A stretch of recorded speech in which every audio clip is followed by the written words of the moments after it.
gentlemen, welcome to the Monday, May 10th edition of Track Announcer's Notebook. We've got an exciting and memorable hour lined up as our special guest is two-time Canadian road racing champion, Hall of Famer Jim Allen, who also happened to spend 31 years with the Dunlop Tire and Rubber Company, looking after road racing, primarily in the U.S. with AMA. Lots of stories, lots of history to cover, but as always, we'll kick off the show with my co-host Stuart Nodell and Nodell's Notes. Stu? Yeah, thanks, Pat. I'll just get through our slideshow here quickly. Just bear with me. And the first news was just last week, Pat. Towards the end of the week, World Superbike has been testing at Spain, and they're coming up for their first round in a couple weeks' time at the Aragon Motorland racetrack in Spain. Yeah, there was no real official lap times, but certainly Jonathan Rea looks poised to defend his title. But for most with us this evening, they're going to know Garrett Gerloff, and he had a real strong year last year, and I think he's going to have a great season this coming 2021. Well, somebody's got to break that string of World Superbike championships by Jonathan Rea. I think he's got his work cut out for him this year. Should be extremely competitive, and we'll follow the results of World Superbike as we do for MotoGP as we go through the year. And I just wanted to make mention, because we didn't get a chance to look at it last week, Pat, was JD Beach was the big winner of the TT at Atlanta Motor Speedway, and a lot of road racing fans know him because he's had a great career in AMA road racing, and hopefully he's kind of an old school throwback guy where, you know, he's good on the dirt tracks and an awesome road racer, kind of like Dick Mann, who we talked about. Well, again, at that event, Yamaha swept all three of the American flat track classes. And I think as we're chatting with Jim Allen before we went on, all of these events now we're going to see larger and larger crowds. And I'm hearing by, the summer, later in the summer, a lot of events are going to be back to 100% capacity, at least in the United States. As we all know, it's a different story here in Canada. We still have a long way to go. For sure. And then just some news out of Kawasaki's that Eli Tomac, they're going to be parting ways following the 2021 season. So either Eli will be looking for a new ride, or even rumors that he might be retiring from the sport, but certainly there's going to be an opportunity at Kawasaki next year. Well, and Stuart, I'm also hearing from a reliable source that he may be headed to Yamaha. I don't think Tomac is quite ready to hang it up. He did have the one big win this year at Daytona, but ended up finishing third behind Cooper Webb. Yeah, and it was a great season. And then you sent me this bit of information today, Pat, so I thought I'd share it with our viewers. The electric Harley Davidson. Well, it's interesting, the media release that I saw, that they may just totally take away the Harley Davidson designation and just create this new electric brand called Livewire, because I think as they look ahead, the potential customer base for a Livewire machine is pretty far removed from their traditional Harley Davidson customers. So they must have done some market research just to say, we're not going to brand or badge this new electric bike as a Harley Davidson Livewire. It's going to become just Livewire. They're planning to debut the bike at the very first, I believe, international motorcycle show that comes up, I think, on the July 8th, 9th, 10th weekend. Yeah, that should be interesting for sure. And then just going forward, Pat, I know Ken McAdam did announce SOAR has made their adjustments to the schedule, so they are getting in all 6 rounds. I'm not sure the exact dates, but there is one conflict with the National Series at Calabogie. But other than that, I think it's good to go. Yeah, that's going to be the problem if more races get delayed. It's going to be a very compressed schedule, and that's going to create lots of weekends where there might be some conflicting races between the national or the regional series in Ontario, and maybe a couple of regional races. It's going to be tricky to reschedule all of these events. for sure. And then here we are with our special guest, Jim Allen, this evening. So I'll stop sharing the screen and looking forward to hearing your conversation with Jim. Okay, well, Stuart, go back to that picture because it looks like it might be, I'm not sure if that was Mosport or Harewood Acres. I see a Nelson Honda machine. Jim Allen, first of all, who are, there's a young Jim Allen. Who are those guys? Who are these guys? I see a Honda 750, a Nelson Honda machine. Who is that? You recall? That's one of the few existing pictures of me without a beard, Pat. That's okay. Well, that photo was taken pre-1971, which is the last time I shaved. The guy on the bike is a guy named Sandy Douglas, a good friend of mine that we started racing together. Basically, we're sort of the West End of Toronto gang, and when I started it, we used to go to the Islington House for a beer on Tuesday nights, I think, and there was a mob of English guys, English motorcycle guys, and us Japanese guys. And we sat separately and didn't talk to each other. But Sandy was one of my good friends. So he's sadly no longer with us, but great guy, really good guy. And the other picture is me and my brother John, and of course Trevor Dealey, who was a sponsor and a great guy. You just can't say enough about a guy like Trevor. Really good person.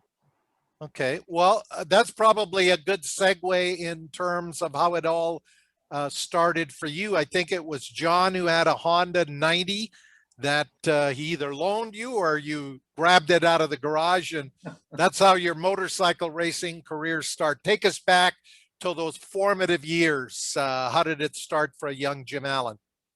Well, I remember I was going to Ryerson at the time. My brother was going to University of Toronto, and he bought a Honda 90 and decided that he was going to race. And whenever I'd go over to his dorm to see him, he had these English motorcycle magazines laying around, and I never forget, Pat, that you'd look at the pictures and all these guys are looking where they're going, and I couldn't quite fathom the idea that they were looking around the corner, sort of thing, when they were leaned over. It just struck me as odd.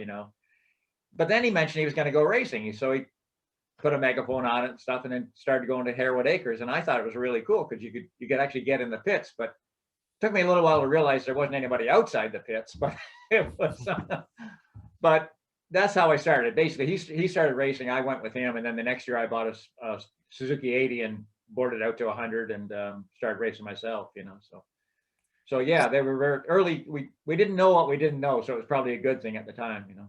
And then I think 1969, you were able to put a ride together with Suzuki for both I think a TR 250 and a TR 500. How did the Suzuki ride come together?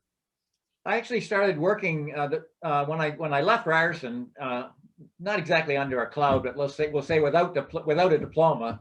And I went to work for Suzuki. The distributor at the time was CCM, Canada Cycle and Motor, up on Weston Road, and they were distributing Suzuki in Eastern Canada through the Western distributor, Radco. Trevor Dealey's cousin, Ray, ran Radco.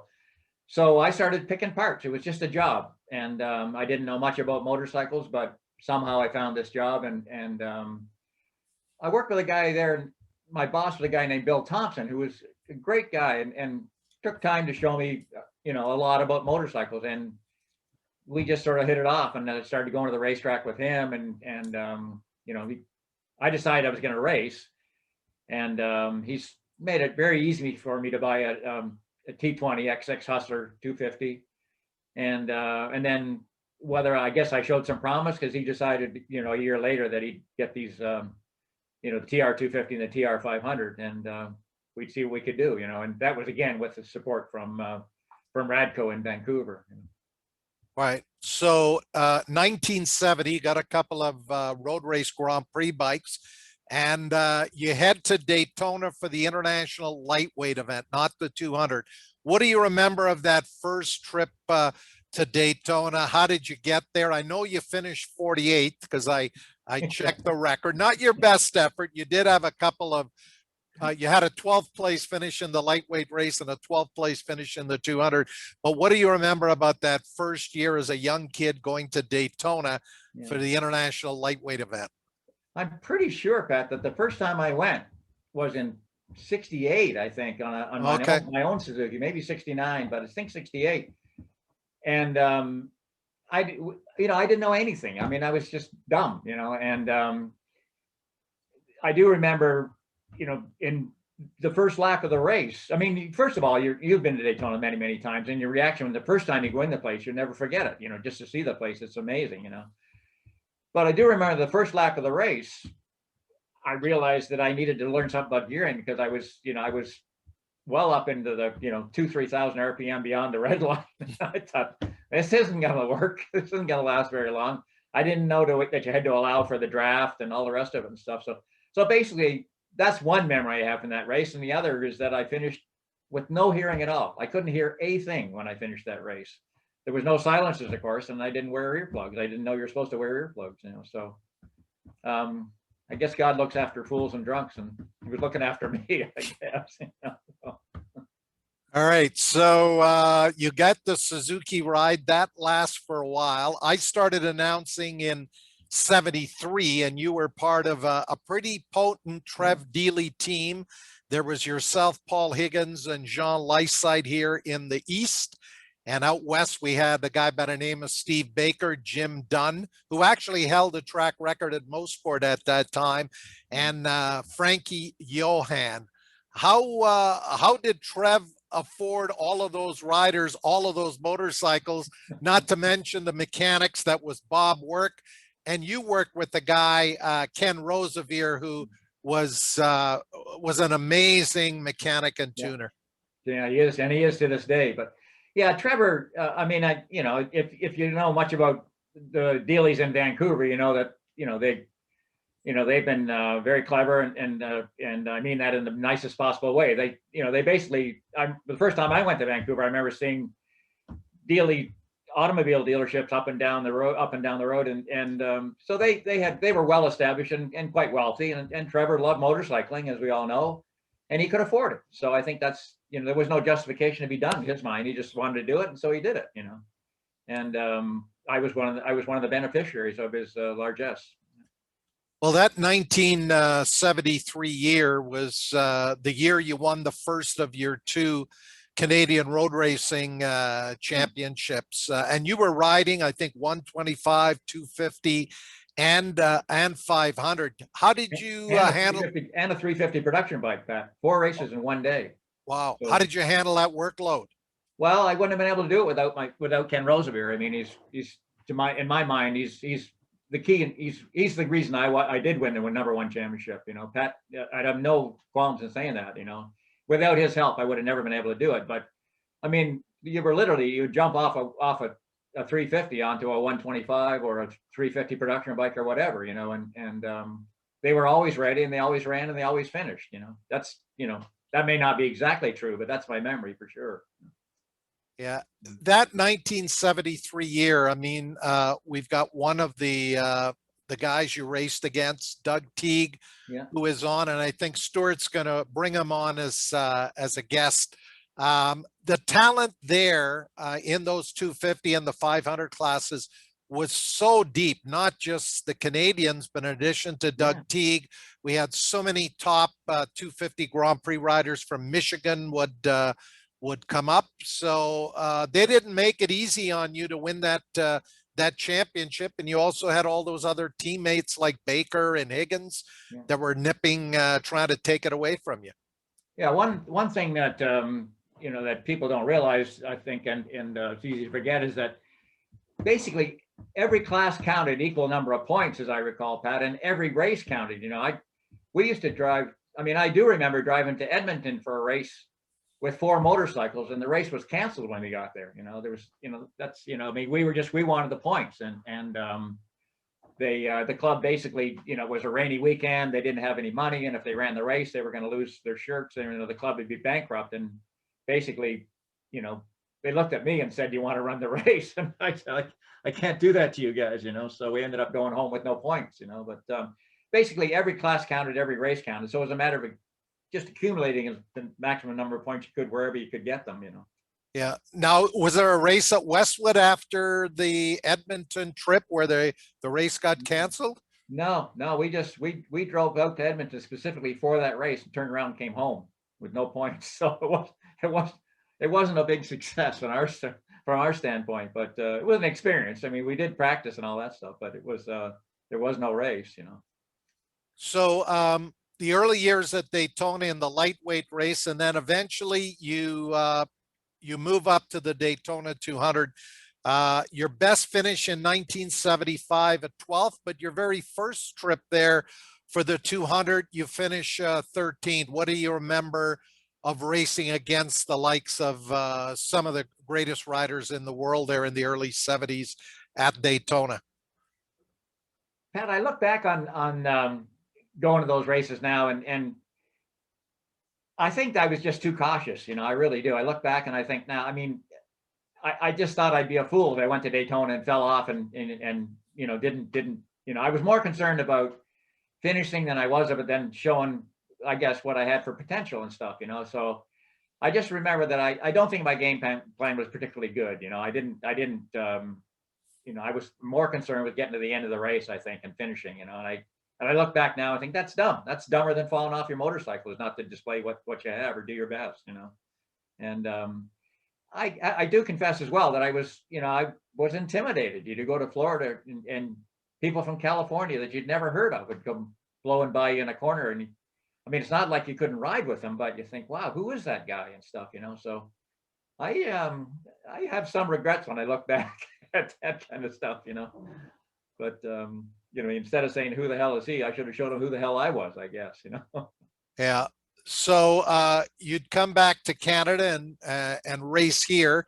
When did the ride with the Dealey Yamaha team come apart, and how did the transition to Ernie White to ride his equipment come about? Yeah, it was basically, I mean, along about that time, you know, I was there was a little company in Valcourt, Quebec called Bombardier, and they were starting to build motorcycles. And you know, as a motorcyclist, as a motorcycle racer, as a Canadian, I was definitely interested in what was going on there.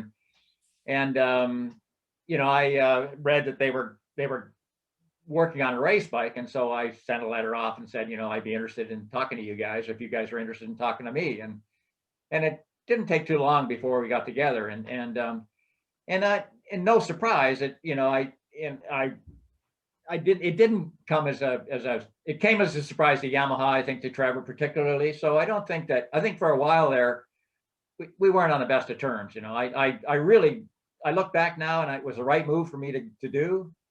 And I learned a lot, and I enjoyed so much of it. I just wish that I picked up the phone and called Trevor and said, this is what I'm going to do, Trevor, you know, and I didn't do that. So I have some regrets there, but so long and short of it, it wasn't possible to race for Yamaha and work at Can-Am. I thought it was possible, but Yamaha disagreed, you know, so we were left to, you know, I was left to find a ride, you know, on my own.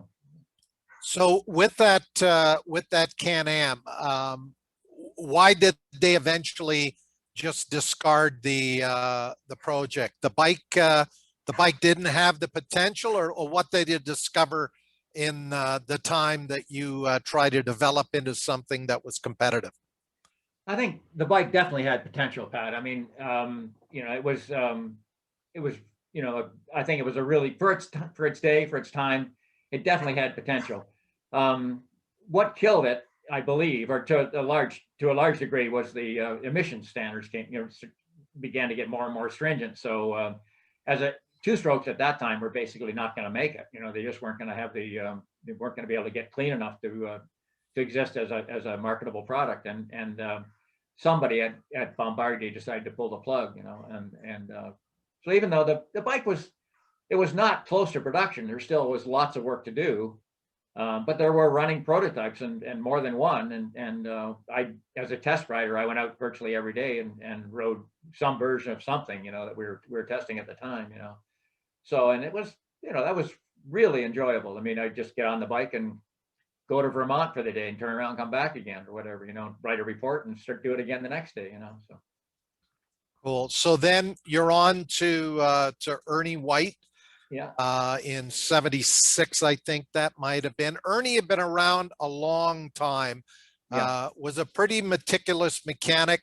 His bikes were always very beautifully prepared and painted, and he had supported Brian Henderson for quite a while. Why did he, I'm not sure if he fired Henderson and bring you on board to ride his machines?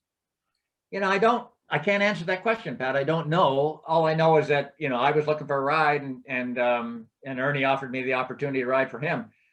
I don't honestly know if my presence pushed Brian out, or whether Brian and Ernie had decided to part ways. I don't know the answer to the question. Basically, as a race bike owner and entrant, as you say, Ernie been around for a long, long time, and his bikes were probably the best ride that you'd hope to get in Canada, other than to ride for Trevor, at the time. Yeah, and he didn't go with the stock Yamaha frame. He purchased one of the Egley frames and put that bike together. What was the advantage in going with that combination? Because I know you also took it to the United States and you ran a bunch of AMA races back in 76 and I think even 77. Pat, I have to say, the bike, I mean, I hate to burst anybody's bubble, but the bike was a mistake. It wasn't in my version of it. As a rider, I did not enjoy riding that bike. It was not as good. The way we ran it, whether it was my lack of setup ability or what, the bike was not as good as a well set up stock bike. It really wasn't. It had limited ground clearance. The rear suspension was not close to being right, and again, that may well be on me. I may not have been able to say to Ernie, this is what we need to do, but there was many times that season I thought I'd be better off on a stock bike than on this one, Yeah, but then it was a piece of art. I mean, it looked beautiful on the racetrack, Yeah. But in my view, it was not the best motorcycle at the time, So, but in 1977, you win your second Canadian road racing championship, and I think, didn't you sweep every race that year? It's possible. I think I did. Yeah. I mean, I was riding pretty well at the time, and I'd like to think there was some good competition. I'm sure there was, but yeah, I had a very good year that year, and I think I did win every race. I can't swear that that's the case, but I, certainly had a good year and was lucky enough to win the championship again, Yeah. As a racer, you reach a point in your career when you just know when you're going to win, or I mean, if you're realistic, you can look around and think, he's not here, I'm going to win today, and it's that simple, there's no question in your mind, And that kind of confidence was the confidence I was lacking when I went to Daytona in the early years of my career. Yeah. Any of the AMA races that you did in that mid 70s period that stood out, where you were racing against the best there, but you still had a top 10 or a top 5 finish? Yeah, I do. I remember, I mean, the best race I think I ever ran in the States was at Charlotte. In the 750 class, Kenny Roberts won the race. Skip Axlin was second. And myself, Gene Romero, and Greg Hansford raced for third for the whole race long. And at the time, I remember thinking, this is so cool. This is so cool. I mean, I don't care where I finish. If I stay with these guys all race long, I'm going to be a happy guy, And midway through the race, I came really, really close to crashing on the banking. I never forget leaning over, ground the pipe, and because it was a 1.5 mile oval instead of a 2.5 mile oval, I touched the pipe down. The back end came around, and I just remember thinking, "That's it. You're not going to be in good shape when you finally finish rolling. You're not going to be in good shape, buddy." It all came together again, and I was lucky enough. I got 5th in that race. Not to drag the story up too much, but I was happy. I stayed with Gene Romero and Greg Hansford the whole race long, and I thought I rode well, and like I said, 5th was as good as 3rd that day for me. That was the best I'd ever done. Yeah, well, you're racing against a high caliber group of riders there. Stuart Nodell, I think courtesy of our good friend of the show, as they say, Bill Petro, I think we've got some photos that we'll get Jim to talk a little bit about as we do a little bit of photographs and memories portion here of the show. So Jim, these may bring back some sweet memories from your racing day, and then we'll talk about Dunlop tires. So this is the Suzuki. Is this Harewood? Where's this? Boy, if I had to guess, I'd guess that's Westwood. You think so? I mean, I think that it's not Harewood, I don't think. Okay. I think so. Not with that bike. Yeah. So that's the Suzuki TR 500. Yeah, that was the one they sold at that time. Yeah. Right. In 1970, roughly. Yeah. Okay. 72. Yeah, that's again, that's 71. Again, looks like Westwood to me. So the other one must not have been Westwood. That one is definitely Westwood. I think the hairpin. And okay. One of my first trips out there. Yeah. Right. So this is on the Dealey Yamaha. Yeah, that'll be the 350 because the chain's driving on the left. Yeah. This one's courtesy of Colin Fraser. Patty had sent this to me earlier this morning. Yeah. Yeah, and it looks like there's a young Kevin Cameron there. No, that's Schlachter, is it not? Definitely Schlachter's. The Schlachter's motorcycle. That's Rich there with a white T-shirt on. I'm in the background beside him. Right. And boy, is that not Kevin Cameron? No, it's not. It's a guy that used to work on my bike, and I'm embarrassed because he worked on my stuff when I was at Ernie's shop, and his name doesn't come to me right now. Paul Napier is the mechanic here on the to his left, or his right rather. Oh, okay. The guy kneeling down. And this is Mosport early 1970s. Yeah, yeah. That's when I think that's when Schlachter was. That may have been the day when Nixon and Romero were there as well when they came up. This also came, actually Bill Petro sent a photo, this exact same photo, and Colin has this, and I think this might be Jim's last win, possibly in Quebec. Yeah, that's because I lived in Valcourt at the time, and there wasn't a lot of barbers there that spoke English, so I think that's probably explains the state of my beard and my hair, Pat. Okay. It's a nice precursor of the COVID hairdo. There you go. All right, and here you are. This looks like what, Moss Corner? I think so. Yeah. Yep. Yeah. With the #1 plate. Yeah. And that's Mendy Radboard, I think, behind you. Is this San Felicien? Or Alma, Quebec? Alma, Quebec, Alma, right. Yeah, that's Alma, yeah, for sure, yeah. Yeah, one of a number. That was a race where I had a spectator shake beer on me as I went past. That was a good race. They must have been a Mendy Radboard fan. Maybe. And Jim, that you always had a really cool helmet design. Who came up with that? Well, very psychedelic. It was.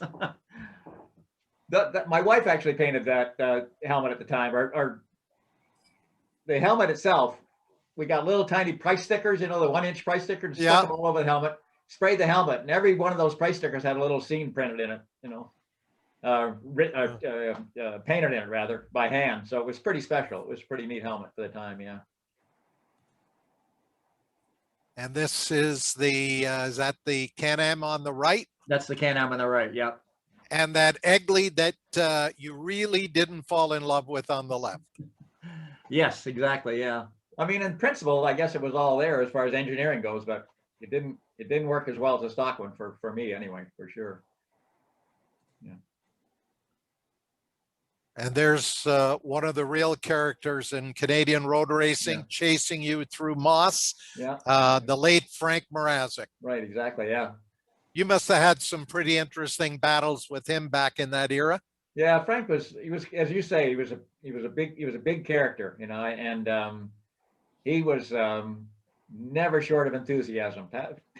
Frank had a zest for racing and a zest for life that was, admirable. I think, his history, as I understand it, was, he had he escaped from Czechoslovakia when it was not easy to do and stuff, and came to Canada and built himself a good life, you know. So yeah, he was a fun guy. He really was. Yeah, and I know we brought him up for our Masters of Mosport, flew him in from Czechoslovakia, where Really? he was still racing, you know, right to the last couple of years that he was on the planet here, still doing what he loved to do best. Yeah, he's quite a guy. Okay, are we going to talk about shorts now, or what are we going to talk about? Well, it must be summer. Styles change, don't they? Indeed they do. Okay, Stuart, we can move on. And this is the last one we've got here, Pat. Yeah. Okay, and that's Jim on the Suzuki, and that is your Suzuki that evidently ended up in somebody's collection, Jim. Yeah, what happened? I mean, the photo on the right is the TR500 that you know, that we uncrated in Eastern Canada and that I raced that year for Suzuki on the East Coast. The bike on the left, Pat, is that motorcycle, but it's an interesting story because Ken Rosebeer, as you know, is heavily into vintage motorcycles. Yeah. The way that motorcycle was restored by Ken basically from junk. I mean, he found the bike somehow in one of those weekly papers that you find, you know, motorcycles for sale and stuff. And the way the guy had placed the ad and worded the ad, it was enough to prompt Ken to call. There was something in the ad that made him call, and Ken asked a bunch of questions, and the more questions he asked, the more appropriate the answers became. So eventually Ken went and looked at the bike, and it was that motorcycle. But you know what happened with motorcycles when they change hands? You know, people think they're going to race them and improve them, but it was basically all there. Ken did an unbelievable amount of work and restored the motorcycle the way you see it on the left. When I saw that the day I went to Mosport, I could not believe it. It looked every bit as good as the day we lifted the lid off the crate when it came from Japan, Pat. It was the right color, you know, the right components. I mean, he did it perfectly. The motorcycle was perfect. If I'd been a wealthy man, I would have bought the motorcycle on the spot, you know. Yeah, But, and that was just, Ken is such a talent. It's just, I just can't say enough about how good he is. You know? yeah, and just a super nice guy. Saw him when you got inducted in the Hall of Fame there in 2015. Yeah. And that bike, of course, on display at Mosport during the anniversary of the Canadian Grand Prix. I was back in 2017, VRA. Just had an incredible display of bikes that day. Yeah. Yeah. So, Jim, 1978, the final year before you decided to retire and get a real job, as they say. What prompted you in 1978? You were carrying the #1 plate that year, that this was going to be my final year and I'm going to go out on top carrying the #1 plate. Basically, Pat, that was the year I moved to the States. I went to Daytona and broke my collarbone. I'd raced 11 years, whatever, and never broken a collarbone. And I was, you know, at the time I was living by myself. I had and no job, broken collarbone. You know, I was a racer with no place to go. And Richie Schlachter bailed me out, took me to Connecticut, and helped me heal, put me to work, gave me a job. And I just at the time when I sat down and thought about it honestly, Pat, I wasn't ready to race anymore. I'd had enough, you know. It was the right thing to do. Not exactly the way I wanted to go out, but I just didn't have my heart in the right place anymore. And I remember thinking that there's too many 100-mile-an-hour corners and I've got a 50-mile-an-hour head and I'm going to stop doing this before I get hurt, you know. Yeah.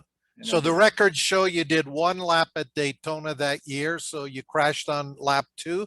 What would you like to forget about that second lap? Where did that all happen? Basically, it was a long week, Pat. We bought a motorcycle from Mike Baldwin that was less than advertised. We worked on it all week long. Eventually, had to change the crankcases to get the motorcycle to run. I was sponsored by Avram Godelsky at the time, and Avram kept buying parts for the thing, and eventually, when we changed the crankcase, we finally got it running. My my qualifying lap at Daytona was my first flying lap. That's how bad the Wow. week was. We just went, basically did not practice, you know. I mean, we had nothing but trouble with the motorcycle. So I had very limited practice. The first lap, as you say, was, I got through that one. The second lap, going into turn one, basically I just touched the throttle too much and got high side to come out of turn one. And that was the first, I think that's the first time I ever rode in an ambulance as long as I raced. You know? It's a great story because I wanted to, they made me lie down in the back of the ambulance. And I said to the guy, look, it hurts when I lay down. I want to sit. He said, no, you got to lay down. So there I am laying in the back of the ambulance on the outside of turn one, getting ready to go to the infield hospital. And the guy says to me, hey, buddy, can you sit in the front? We got another guy and he's worse than you. He's got to lay down. So I got to sit in the front seat and go to the hospital with a broken collarbone. So you ended up at the Halifax hospital? Eventually, yeah. Okay. Well, I guess that was the indication that you should retire. Yeah. And we want to pick it up, but I'm going to go with the move to Dunlop tire. But first, I want to go to Stuart Nodell because I think we got a whole bunch of questions and comments. Stuart? Yeah, thanks, Pat. We do. And I guess I'll run through some of them real quick here.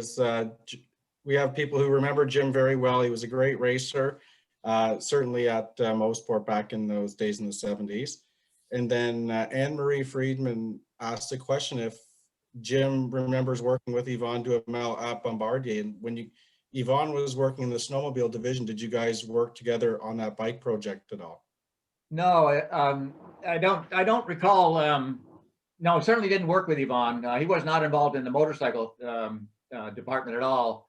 And he did race snowmobiles at the time, but when he came to Valcourt, I very seldom saw him. So there was no interchange, no exchange on motorcycling at all at the time. Great guy. I mean, I can't say enough about Yvonne. He's so much fun and such a great guy. And then Nathan Naslin has put in the Q&A, he's reminded us that you did win every race in 1977. Thanks, Nathan.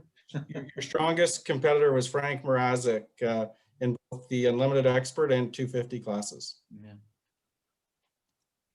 And then Stu Shaw is asking if you felt that your history as a rider was a strength in becoming the tire engineer and race support tech, or was it just an entirely different thing altogether? No, that's a good question, and yes, for sure, it was a big help. I think what it did was give me the confidence to be able to go to a guy like Matt Mladen or Ben Spies or whoever, and put myself in their position to some extent. Not that I ever rose to their level, but I could understand what they were going through and what they were trying to say to me, and I could put it in a way that made sense to them. I think, and I think I also knew what areas not to tread on, how not to say something to a racer. I mean, when you're on the start line, you don't want to hear somebody say, well, you're probably going to make it. I think you might make it. That's not what you want to hear. Never lie. But as Al Ludington said to me one time, you don't have to always give them all the truth, So. That's it for now, Stu? That's it, Pat. We'll save one for the end there, but you guys go ahead. Okay, Jim, Daytona tells you should retire. Rich Schlachter helps you out for, I guess, part of 78, and then you decide to get a real job. How did you get the job at Dunlop Tire and in 1979? Well, it was actually a friend of mine in California sent a copy of Cycle News West. Remember, there was an East and a West at the time, and there was an ad in that magazine that he said you should look at this. You'll probably be interested in this.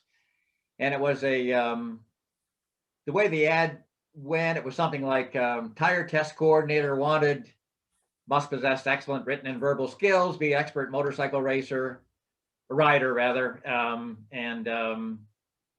And I thought, that's me. I'm all over that, So I applied. It was a box number, as I recall, and it turned out to be Dunlop in Buffalo. I was living in New England at the time, in Massachusetts, and came and interviewed for the job. And the job has actually been created for a guy who was working for Dunlop in England at the time. They didn't think they'd find anybody in America. But when I interviewed for the job, they realized that I could do it, that I was already here. They wouldn't have to get immigration papers and clearance for the other guy. And I ended up with a job. So it was when we worked together, that same guy and I worked together at one point. It was a little awkward at first, but it worked out okay, you know. So yeah, it was basically an ad in a motorcycle paper. And I came to Dunlop in 79 and stayed for 30 years, 31 years, yeah. Were you doing Dunlop tire tests at Daytona back then?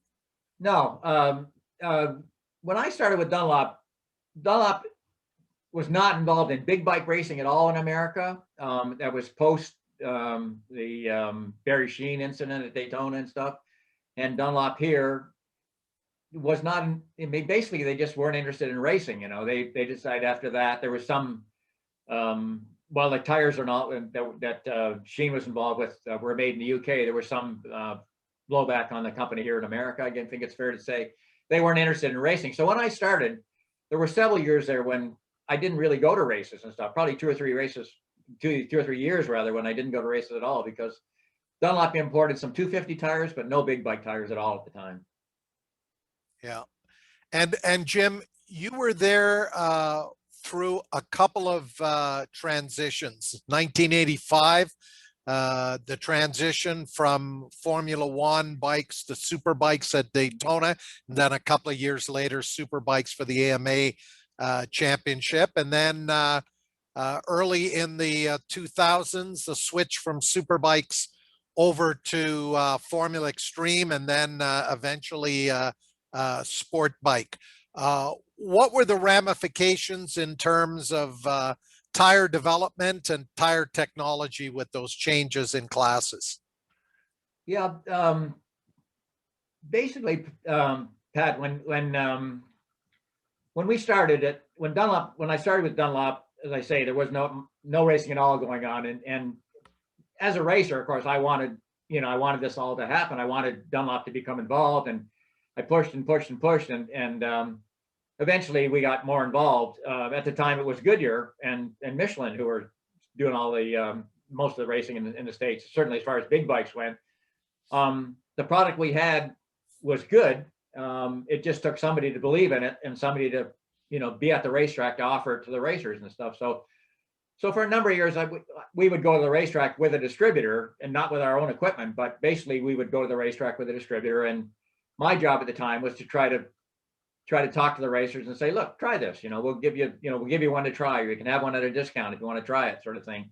We didn't have much of a budget at the time, but the tires were good enough that they often sold themselves or convinced the racer just based on their own performance merits and stuff. So, but over the years, things got busier and busier and more professional in American racing and stuff, to the point where we needed our own equipment and we had to step up development along with that. So basically at every one of the changes in format or formula that you outlined, we had to look at what was involved in the tires we currently had, what would be involved in developing tires for the new formula.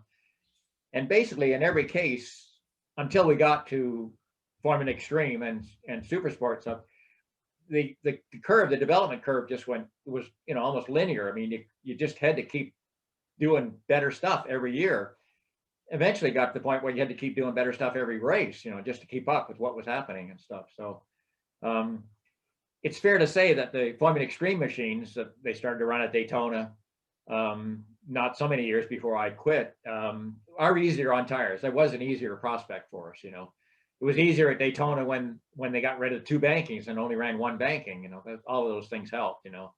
And one of the things that really changed for us when we went from what we call bias belted construction to what we called an N-Tech construction, a very, very different tire construction. Difficult to describe it, but basically a much more pliant tire that's constrained from growth by a circumferential band instead of across what we call belts or breakers that are crossed on an angle. Those tires, when we first developed them, they had a very, very different feel. A lot of riders commented that they felt like they were flat. And some riders, like Jake Zimke, for instance, a great rider, great racer, had a really, really hard time adapting to what we call the N-Tech tires, the new technology tires. But other riders, for instance, Matt Mladen, the first time he tried one, I asked him to do 10 laps on the tire, and he came back in after 3 laps at Road Atlanta, and he just would not stop talking. I mean, he would not. He looked at me and he wouldn't stop talking. Matt Mladen never did that. When Matt got off a bike, he would talk to Peter Doyle and nobody else. Never talk to me. I would get my information from Peter Doyle after Matt was done. But on this particular day, the tires were so different and so good that Matt just would not shut up. You know, it was very unlike him. You know, so that's one technology change that I remember, and that was in the middle of the Superbike era when Matt was busy winning all his races and stuff. You know? Yeah. I want to come back and talk about the development of the multi-compound tires that you guys developed for Daytona. But first, I think Stuart's got a couple of more questions in the Q&A. Stu? Yeah, thanks, Pat. We just had Mike Walsh put in the Q&A that he remembers in '81 being a fellow Canuck down at Roebling Road, and Jim had given him a set of Dunlop tires. What's your address, Mike? I want to send a bill. All right. Yeah, you got to pay that invoice. Jim, I know that I think it was 2007, young Canadian rider Chris Paris, who had been racing super sport over in Europe. Yeah. You got him into the Dunlop tire test in 2007. And I think that was an indication that you sort of looked out for the Canadian riders when they did venture south, whether it was Daytona or some of the other AMA races, just to help them out the best you can without showing blatant favoritism, just making sure that they were taken care of. There was blatant favoritism. There was some of that. Okay. For sure. No, I as I said earlier, going to Daytona as I did and making the mistakes I made when I went to the States in my first few races, I could understand a little bit where a guy, I mean, Chris had experience for sure, and he was a very good racer, but I mean, you needed a hand. You needed somebody to point out, what what was likely to go wrong with your plan. If I could help, I tried to help, and if I could help with a discount or a good used tire or a test tire at some point, I tried to do that. And yeah, the Canadian riders always had a soft spot for me. I mean, I did try to help them out. There was as much as I could. I mean, to some extent, I had to justify that both financially and performance-wise, but very seldom was I let down when a Canadian showed up and expressed interest in racing in the States. I did my best to help them out, and I wasn't disappointed very often. I can say that. Yeah. Jim, you were there during an incredible era of the Daytona 200 with Scott Russell and Miguel Duhamel. And of course, you had raced against Miguel's dad. Yeah. Had some monumental battles at Mosport over the years. What was it like to work with Miguel and with Scott Russell? What set those two guys apart, where they both ended up winning 5 Daytona 200s? Both of those guys had just a ferocious determination to win. I mean, they both couldn't stand the thought of losing. Miguel was a ferocious competitor, like his dad. But I don't know if it. I remember saying to Yvonne at one point, was he better than? Is he better than you? We were standing in a winner's circle somewhere, and Yvonne pretended he couldn't hear me. But Miguel had just a ferocious desire to win, and Miguel would work hard for it too. He was when we tested tires, Miguel would work really, really hard testing tires. He just wanted to know that everybody else was sharing the load, but he was willing to do more than most people were willing to do. Scott, the same. Scott would test all day long. He would work all day long. All he wanted to do was win. And I think you can almost see it in a racer's eyes, I think, Pat. When they want to win, you look them in the eye, they're going to win. They just know it. And both of those guys had that. Jim, I know you've been away from it. You eventually retired in 2010 from Dunlop. 1978, you decided it was the time to retire as a racer. What happened, or what was going through your mind in 2010 where you decided, I've had 31 years, it's been an awesome trip, but the checkered flags coming out on this career? A couple of things, Pat. I think one was spec tires. I say what you want about spec tire racing. It didn't appeal to me. That's not why I worked for Dunlop. I worked for Dunlop to make our tires better and to learn something every time we went to the racetrack. And when spec tires came along, basically you establish a spec at the first of the year, and it doesn't change. You can make changes through the year, but you get to a point where you offer the racer, instead of, in my case, we had tires where we were, you told me on a Sunday at Road Atlanta that you had this problem with your motorcycle. 2 weeks later, we could do something about that problem and bring those tires, not just for you, but offer them to the field at the next race or wherever it might be. Spec tire racing just didn't float my boat. It's just not what I liked. And then I do remember the day that I decided to retire, that I knew I was going to stop. I wasn't going to do another year. And we were at Fontana for a race, and it was really, really hot. And I remember Kawasaki was way down the other end of the pit lane. And the pit lane there is longer than Daytona's pit lane. So, and I remember looking down there and thinking, I should go talk to those guys and find out what I can find out, And I thought, you know what?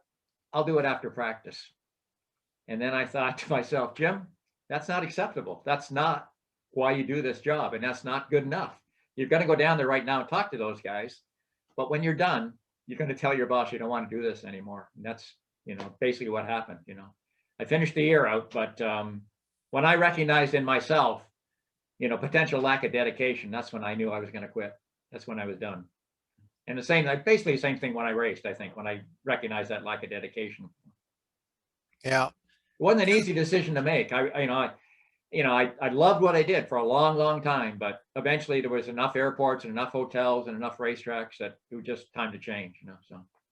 Yeah, we've got about 10 more minutes, and there's so much ground I want to cover with you. One of my sources tells me that the trip to Road America on the Sunday night was always special there in Elkhart Lake at a certain local bar restaurant. What can you tell us about some of the shenanigans that went on post-race on Sunday at Road America at a bar called Sibkins, I think is the name? Siebkens, yeah. You'd have to actually, to really get the lowdown, you'd have to talk to Cork Ballington and Randy Renfro, and you can't talk to Randy anymore, and Cork is going to be hard to reach in South Africa. So okay, there's a rumor that you may know, you may be aware of, but as far as I know, there were, well, I can't say there were no Dunlop guys involved, but well, I can say that. I will say that because I'm pretty sure it was a Michelin guy. So, and it wasn't Bib. No, it wasn't Bib. No. And it wasn't Bib. Okay, well, everybody had fun at Siebkens on Sunday night for sure. Yeah. Some of us had a lot of fun. Yeah, and I think it's been chronicled that on occasion there would be a streaker through the bar in a fitting way to wrap up an AMA Pro Race weekend. I've heard that same rumor. Yeah. Jim, you've been retired now for almost 11 years. What racing do you follow? And when you look back on it all, the guys you raced against, the riders you worked with as a Dunlop tire guy, who are the three racers that are on the Jim Allen I look up to you podium? Boy, that's a really, really tough question. That is a really tough question. So many great racers, so many great guys. For sure, Miguel. I mean, just because he is Miguel, and the kind of the hills that guy climbed after he was injured, and the races that he won that he shouldn't have, and the dedication he showed to his career and stuff. Yeah, for sure, Miguel. I remember Matt Mladen saying to me, at one point, they were never friends. Matt and Miguel were never friends, but I remember Matt looking at me one time saying, "Effing Miguel, if he ever thought about winning championships instead of winning races, he'd be a champion so many times." So, but that's not Miguel. Other racers, guys I looked up to.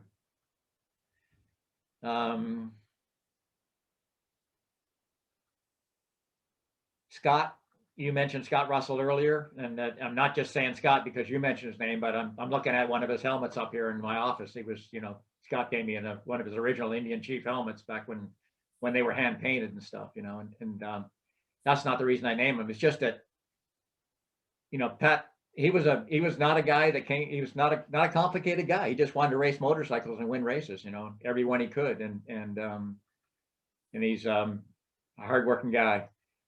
Who else would I put on the list? You know, for a development rider, for a guy who knew how to develop tires, I've said this before to other people in other interviews, but Doug Poland was uncanny.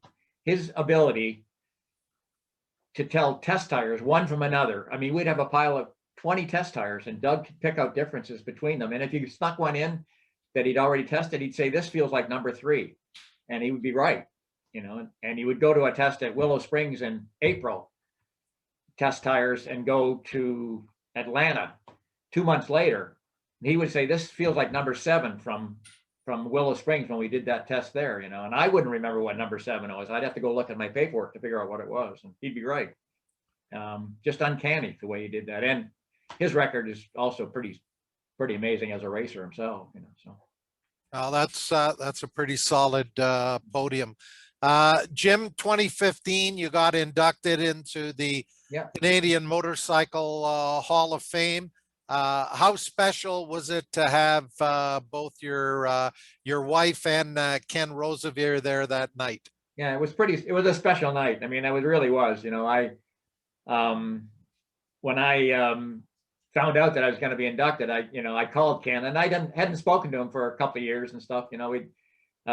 But I called him to make sure that he was going, that I told him, look, I want to buy you a ticket. I want you there. The reason this is happening is because of you.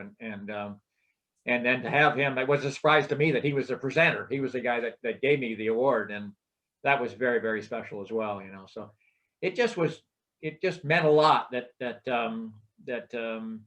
people, you know, thought enough of what I'd been able to accomplish as a racer and what I'd done, that I was recognized to that extent. And I mean, you were, you know, not blowing smoke up your dress here, but you were a sterling MC that night as well, Pat. So it was a special night for sure. I appreciate those kind words, Jim, and it was an honor to call your races in the early part of my career, and you were always you know, sort of the Howard Cosell of motorcycle road racing. Tell it like it is.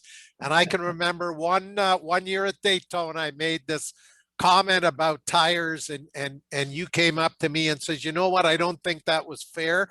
And you were right. Yeah, I think we're a little bit too hard on how the Dunlop tires were performing that particular year. Speaking of tires, Jim, what do you see in terms of where tire technology is going, and does that change as we move to electric motorcycles or hydrogen fuel cell powered vehicles? What will the tire manufacturers have to do as we move forward, both in terms of street and, of course, racing applications? Boy, that is a question I'm not sure I'm 100% equipped to answer, Pat, but I mean, I can say there will be change as far as a move to electric vehicles. I mean, when you design a tire, you need to start with some basics. I don't pretend to be an engineer. I don't have an engineering degree.